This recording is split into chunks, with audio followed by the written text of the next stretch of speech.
ਖਬਰਾਂ ਦੇ ਇਸ ਹਿੱਸੇ ਦੇ ਵਿੱਚ ਇੱਕ ਸਕਾਰਾਤਮਕ ਖਬਰ ਬਾਰੇ ਗੱਲਬਾਤ ਕਰਾਂਗੇ। ਜ਼ਿੰਦਗੀ ਦੇ ਵਿੱਚ ਜੇਕਰ ਤੁਸੀਂ ਕਿਸੇ ਗੱਲ ਕਰਕੇ ਨਾਰਾਜ਼ ਹੋ ਜਾਂ ਤੁਸੀਂ ਉਦਾਸ ਹੋ, ਤੁਹਾਡੇ ਚਾਰੇ ਪਾਸੇ ਉਦਾਸੀ ਦਾ ਆਲਮ ਹੈ, ਤਾਂ ਸ਼ਾਇਦ ਅੱਗੇ ਜਿਹੜੀ ਖਬਰ ਮੈਂ ਸਾਂਝੀ ਕਰਨ ਜਾ ਰਿਹਾ, ਇਹ ਤੁਹਾਨੂੰ ਕੁਛ ਧਰਵਾਸ ਵੀ ਦੇਊਗੀ ਤੇ ਤੁਹਾਡਾ ਮਨੋਬਲ ਉੱਚਾ ਚੱਕੂਗੀ। ਸਿਆਣੇ ਕਹਿੰਦੇ ਵੀ ਜਦੋਂ ਗੁੱਡੀ ਅੰਬਰਾਂ ਤੇ ਚੜ੍ਹੀ ਹੁੰਦੀ ਹੈ ਤਾਂ ਉਦੋਂ ਉਹ ਚੜ੍ਹਾਉਣ ਵਾਲੇ ਨੇ ਕਿੰਨਾ ਸਟਰਗਲ ਕੀਤਾ ਹੁੰਦਾ, ਉਹਦੀ ਕਹਾਣੀ ਜ਼ਰੂਰ ਸੁਣਿਆ ਕਰੋ। ਆਮ ਤੌਰ ਤੇ ਅਸੀਂ ਸ਼ਿਕਾਇਤ ਕਰਦੇ ਹਾਂ ਆਪਦੀ ਜ਼ਿੰਦਗੀ ਦੇ ਵਿੱਚ ਕਿ ਸਾਨੂੰ ਕੰਮ ਬਹੁਤ ਕਰਨਾ ਪੈਂਦਾ। ਇਹ ਸਾਡੀ ਸਾਰਿਆਂ ਦੀ ਸ਼ਿਕਾਇਤ ਹੀ ਹੈ। ਪਰ ਕਈ ਵਾਰੀ ਤੁਸੀਂ ਸੋਚਿਆ ਕਿ ਉਹ ਕੰਮ ਕਰਕੇ, ਖਾਸ ਕਰਕੇ ਜਿਹੜੀ ਅਸੀਂ ਫਿਜ਼ੀਕਲੀ ਕੋਈ ਮੁਸ਼ਕਲ ਸਾਨੂੰ ਕਰਨੀ ਪੈਂਦੀ ਹੈ, ਉਹ ਕਈ ਵਾਰੀ ਸਾਡੀ ਤਕਦੀਰ ਬਦਲ ਸਕਦੀ ਹੈ। ਕਿਉਂਕਿ ਹੱਥਾਂ ਦੀਆਂ ਲਕੀਰਾਂ ਉਹ ਕੁਦਰਤ ਨੇ ਕੀ ਲਿਖੀਆਂ, ਇਹ ਤਾਂ ਇੱਕ ਚਲੋ ਅਲੱਗ ਵਿਸ਼ਾ ਹੋ ਸਕਦਾ ਹੈ। ਪਰ ਤਕਦੀਰਾਂ ਬੰਦਾ ਆਪ ਵੀ ਬਣਾਉਂਦਾ ਹੈ। ਇਹ ਜਿਹੜੇ ਕਰਮਯੋਗੀ ਬੰਦੇ ਨੇ, ਜਿਹੜੇ ਕੰਮ ਕਰਦੇ ਨੇ, ਉਹ ਇਹਨਾਂ ਗੱਲਾਂ ਦੇ ਵਿੱਚ ਯਕੀਨ ਜ਼ਰੂਰ ਰੱਖਦੇ ਨੇ। ਹਰਜਿੰਦਰ ਕੌਰ 25 ਸਾਲਾਂ ਦੀ ਕੁੜੀ ਆ। ਨਾਭੇ ਤੋਂ 5 ਕਿਲੋਮੀਟਰ ਦੂਰ ਪਿੰਡ ਮਹਿਸ ਦੀ ਜੰਮਪਲ ਹੈ। ਰਾਸ਼ਟਰਮੰਡਲ ਖੇਡਾਂ ਦੇ ਵੇਟ ਲਿਫਟਿੰਗ ਮੁਕਾਬਲੇ ਦੇ ਵਿੱਚ ਕਾਂਸੀ ਦਾ ਤਗਮਾ ਜਿੱਤਿਆ ਤੇ ਸਾਰੀ ਦੁਨੀਆ 'ਚ ਨਾਂ ਰੌਸ਼ਨ ਕੀਤਾ। ਇਹ ਕੁੜੀ, ਇਹ ਧੀ ਪੰਜਾਬ ਦੀ ਪਲੀ ਪਤਾ ਕਿਵੇਂ ਹੈ? ਬਹੁਤ ਹੀ ਗੁਰਬਤ ਦੇ ਵਿੱਚ। ਉਹਦੇ ਮਾਂ-ਪਿਓ ਨੇ ਪਸ਼ੂ ਪਾਲ ਕੇ, ਉਹਦੇ ਪਿਤਾ ਜੀ ਦੱਸਦੇ ਆ ਕਿ ਅਸੀਂ ਪਸ਼ੂ ਮੱਝਾਂ ਰੱਖੀਆਂ ਸੀ 6-7 ਤੇ ਮੱਝਾਂ ਦਾ ਦੁੱਧ ਵੇਚ ਕੇ ਗੁਜ਼ਾਰਾ ਕੀਤਾ ਸੀ, ਬੱਚੇ ਪੜ੍ਹਾਏ ਨੇ। ਤੇ ਇਹਨਾਂ ਮੱਝਾਂ ਨੂੰ ਪੱਠੇ ਪਤਾ ਕਿਵੇਂ ਪੈਂਦੇ ਸੀ? ਹਰਜਿੰਦਰ ਕੌਰ ਸਕੂਲੋਂ ਆ ਕੇ, ਕਾਲਜੋਂ ਆ ਕੇ ਆਪ ਟੋਕਾ ਕੁਤਰਦੀ ਸੀ। ਅਸੀਂ ਮਲਵਈ ਭਾਸ਼ਾ 'ਚ ਤਾਂ ਉਹਨੂੰ ਕਹਿੰਦੇ ਹਾਂ ਕਿ ਪੱਠੇ ਕੁਤਰਨੇ, ਟੋਕਾ ਕਰਨਾ, ਜਾਂ ਕਈ ਇਹ ਟੋਕਾ ਕਰਨਾ ਵੀ ਕਹਿ ਦਿੰਦੇ ਆ।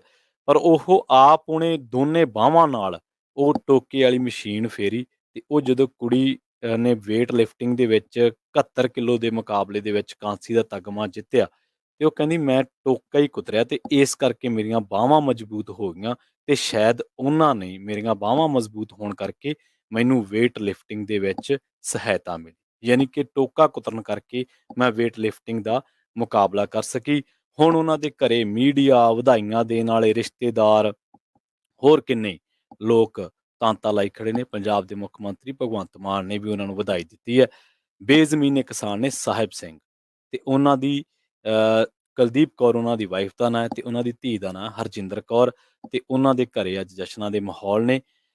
ਸਰਕਾਰੀ ਸਕੂਲ ਸੈਕੰਡਰੀ ਦੇ ਵਿੱਚ ਉਹ ਪੜ੍ਹਦੇ ਹੁੰਦੇ ਸੀ ਕਦੇ, ਹਰਜਿੰਦਰ ਕੌਰ ਤੇ ਉਹਨਾਂ ਦੀ ਵੱਡੀ ਭੈਣ ਦੱਸਦੀ ਹੈ ਵੀ ਇੱਕ ਟਾਈਮ ਘਰ ਦੇ ਹਾਲਾਤ ਇਹੋ ਜਿਹੇ ਸੀਗੇ ਵੀ ਹਰਜਿੰਦਰ ਕੌਰ ਨੂੰ ਅਸੀਂ ਸੀਨੀਅਰ ਸੈਕੰਡਰੀ ਦੀ ਪੜ੍ਹਾਈ ਕਰਾਉਣ ਤੋਂ ਬਾਅਦ ਅੱਗੇ ਨਹੀਂ ਸੀ ਸੋਚ ਸਕਦੇ ਕਿਉਂਕਿ ਘਰ ਦੇ ਵਿੱਤੀ ਹਾਲਾਤ ਬਹੁਤ ਮਾੜੇ ਸੀ।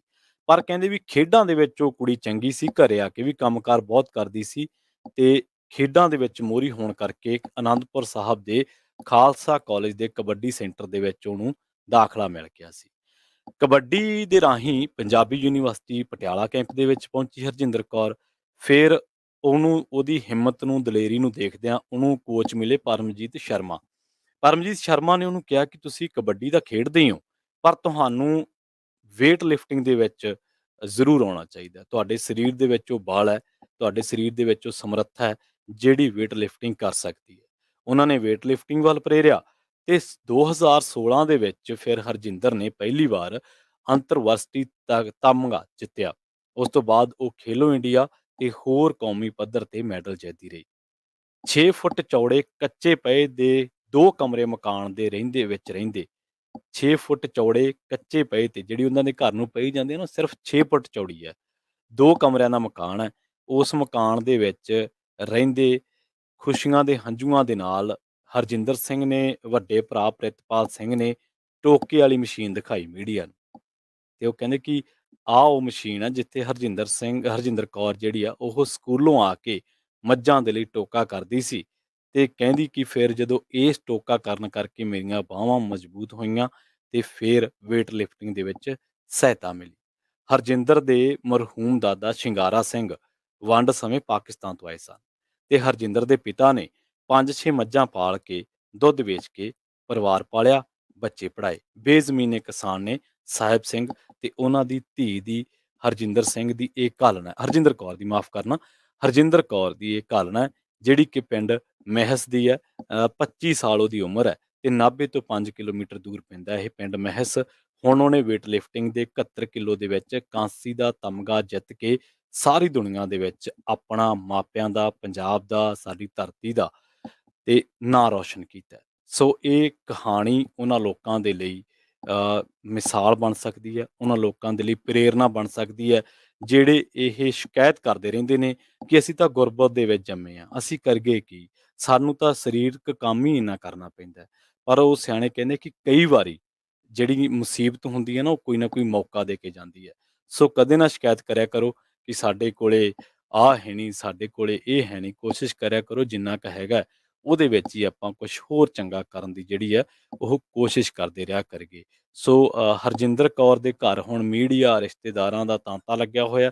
ਲੋਕ ਉਹਨੂੰ ਆਸੇ-ਪਾਸੋਂ ਦੇਖ ਕੇ ਵਧਾਈਆਂ ਦੇ ਰਹੇ ਨੇ ਤੇ ਇਸ ਵੇਲੇ ਇੰਟਰਨੈਟ ਤੇ ਹਰਜਿੰਦਰ ਕੌਰ ਬਾਰੇ ਬਹੁਤ ਕੁਝ ਜਿਹੜਾ ਉਹ ਸਰਚ ਕੀਤਾ ਜਾ ਰਿਹਾ ਹੈ। ਇਹ ਉਹ ਕੁੜੀ ਦੀ ਕਹਾਣੀ ਹੈ ਜਿਹਨੇ ਸੀਨੀਅਰ ਸੈਕੰਡਰੀ, ਜਿਹਦੇ ਮਾਪਿਆਂ ਦੇ ਵਿੱਚ ਕਾਲਜ ਦੇ ਵਿੱਚ ਪੜ੍ਹਾਉਣ ਦਾ ਵੀ ਵਿੱਤੀ ਦਮ ਨਹੀਂ ਸੀਗਾ। ਉਹਨਾਂ ਦੀ ਆਰਥਿਕਤਾ ਬੜੀ ਕਮਜ਼ੋਰ ਸੀ, ਜਾਂ ਕਹਿ ਲਓ ਕਿ ਗੁਜ਼ਰ ਬਸਰ ਹੀ ਹੁੰਦਾ ਸੀਗਾ। ਪਰ ਕਿਸੇ ਨਾਲ ਕੋਈ ਸ਼ਿਕਾਇਤ ਨਹੀਂ, ਕੁਛ ਨਹੀਂ, ਹਾਲਾਤਾਂ ਨਾਲ ਲੜੇ, ਹਾਲਾਤਾਂ ਦੇ ਵਿੱਚੋਂ ਲੜ ਕੇ ਨਿਕਲੇ, ਜ਼ੋਰ ਅਜ਼ਮਾਇਸ਼ ਕੀਤੀ, ਮਿਹਨਤ ਨਾਲ ਅੱਗੇ ਆਏ ਤੇ ਅੱਜ ਦੁਨੀਆ ਸਰਚ ਕਰ ਰਹੀ ਹੈ ਕਿ ਹਰਜਿੰਦਰ ਕੌਰ ਕੌਣ ਹੈ, ਮਹਿਸ ਕੌਣ ਹੈ, ਸਾਹਿਬ ਸਿੰਘ ਕੌਣ ਨੇ, ਪ੍ਰਿਤਪਾਲ ਸਿੰਘ ਕੌਣ ਹੈ, ਹੱਥਾਂ ਨਾਲ ਟੋਕਾ ਕਰਨ ਵਾਲੀ ਮਸ਼ੀਨ ਕਿਹੋ ਜਿਹੀ ਹੁੰਦੀ ਹੈ, ਢਾਣੀਆਂ 'ਚ ਲੋਕ ਕਿਵੇਂ ਰਹਿੰਦੇ ਨੇ, ਜਿਹੜੇ ਲੋਕਾਂ ਨੂੰ ਪਾਕਿਸਤਾਨ ਨੂੰ ਆ ਕੇ ਵਸਣਾ ਪਿਆ, ਉਹਨਾਂ ਨੂੰ ਕੀ ਮਜਬੂਰੀਆਂ, ਆਰਥਿਕ ਤੰਗੀਆਂ ਦਾ ਸਾਹਮਣਾ ਕਰਨਾ ਪਿਆ, ਤੁਰਸ਼ੀਆਂ ਦਾ ਸਾਹਮਣਾ ਕਰਨਾ ਪਿਆ। ਤੇ ਨਾਲੋਂ ਨਾਲ ਇਹ ਵੀ ਗੱਲ ਜ਼ਰੂਰ ਹੈ ਕਿ ਅਸੀਂ ਕਈ ਵਾਰੀ ਕਹਿ ਦਿੰਦੇ ਹਾਂ ਕਿ ਸਾਡੇ ਕੋਲ ਤਾਂ ਜ਼ਮੀਨ ਹੀ ਹੈ ਨਹੀਂ, ਅਸੀਂ ਕਰੀਏ ਕੀ? ਬਥੇਰੇ ਲੋਕ ਨੇ ਦੁਨੀਆ ਦੇ ਵਿੱਚ ਜਿਹੜੇ ਪਸ਼ੂ ਪਾਲ ਕੇ, ਜਿਹੜੇ ਮੱਝਾਂ ਵੇਚ ਕੇ ਜਾਂ ਦੁੱਧ ਪਾਲ ਕੇ ਪੜ੍ਹੇ ਨੇ, ਗੁਰਬਤ ਦੇ ਵਿੱਚੋਂ ਨਿਕਲੇ ਨੇ ਤੇ ਕਈਆਂ ਨੇ ਕੋਈ ਨਾ ਕੋਈ ਮੁਕਾਮ ਵੀ ਹਾਸਲ ਕੀਤੇ ਨੇ। ਨਿੱਜੀ ਤੌਰ ਤੇ ਮੈਂ ਅਜਿਹੇ ਬੜੇ ਲੋਕਾਂ ਨੂੰ ਜਾਣਦਾ ਜਿਹੜੇ ਅਫਸਰ ਵੀ ਬਣੇ ਨੇ, ਜਿਨ੍ਹਾਂ ਨੇ ਬੜੀਆਂ ਸਖਤ ਇਮਤਿਹਾਨ ਪਾਸ ਕੀਤੇ। ਸੋ ਇਹ ਕਹਾਣੀ ਹਰਜਿੰਦਰ ਕੌਰ ਦੀ ਹੈ। ਕੋਸ਼ਿਸ਼ ਕਰਿਓ ਜੇ ਤੁਹਾਨੂੰ ਚੰਗੀ ਲੱਗੀ ਤਾਂ ਲੋਕਾਂ ਨਾਲ ਸ਼ੇਅਰ ਕਰ ਲਿਓ। ਖ਼ਬਰਾ ਕਿਸੇ ਟੁੱਟੇ, ਥੱਕੇ, ਹਾਰੇ ਹੰਭੇ ਨੂੰ ਧਰਵਾਸ ਮਿਲ ਜੇ। ਪੰਜਾਬੀ ਰੇਡੀਓ USA ਦੇ ਪ੍ਰੋਗਰਾਮ ਖ਼ਬਰ ਤੇ ਨਜ਼ਰ ਦੇ ਵਿੱਚ ਇੰਨਾ ਹੀ।